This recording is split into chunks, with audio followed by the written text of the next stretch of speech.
तो ये जो हमारा दूसरा क्वेश्चन है इसमें क्या कह रहा है, तो इस क्वेश्चन को हम सबसे पहले पढ़ेंगे। तो average velocity of an object after completing a circle of 5 metre radius in 5 seconds. Option में कह रहा है 2 पाई, पाई, 0 या 10 पाई। तो यहाँ पे भी हमें एवरेज वेलोसिटी मालूम करनी है। तो जो वेलोसिटी होती है वो क्या होता है, वो हमारे जो डिस्प्लेसमेंट होता है उसके और टाइम का रेशो होता है। तो टाइम तो हमें दिया हुआ है 5 सेकेंड, जबकि डिस्प्लेसमेंट हमें यहाँ पे क्वेश्चन में नहीं दिया हुआ, तो वो हम डिस्प्लेसमेंट फाइंड करेंगे। तो अब ऑब्जेक्ट जो सर्किल में घूम रहा है तो उसने एक सर्किल कंप्लीट किया है और 5 मीटर का रेडियस है। तो अब हम अगर मालूम करें डिस्प्लेसमेंट, तो डिस्प्लेसमेंट कितना होगा, तो आप अगर इस क्वेश्चन को ध्यान से इसके बारे में सोचें तो कह रहा है कि एक सर्किल कंप्लीट किया है, मतलब कि फॉर एग्जाम्पल यहाँ से स्टार्ट किया तो ये घूम के फिर से इसने सर्किल कंप्लीट किया।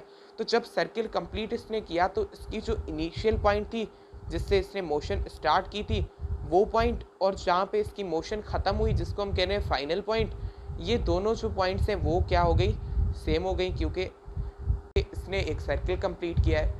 तो जब इसने सर्किल कंप्लीट किया तो इनिशियल फाइनल पॉइंट बिल्कुल सेम है। तो हमारा डिस्प्लेसमेंट क्या होता है, वो दो पॉइंट्स के बीच में शॉर्टेस्ट डिस्टेंस होता है। तो इन दो पॉइंट्स के बीच में कोई फासला ही नहीं है, उसका मतलब कि डिस्प्लेसमेंट इस केस में कितना हो गया, 0।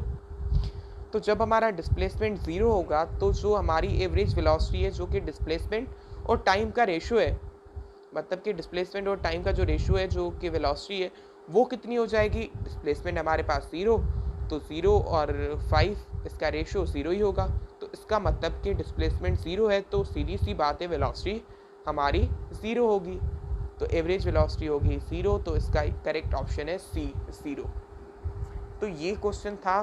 तो इस ऐसे टाइप के अगर क्वेश्चन हो तो आपको सबसे पहले क्वेश्चन को ध्यान से पढ़ना चाहिए।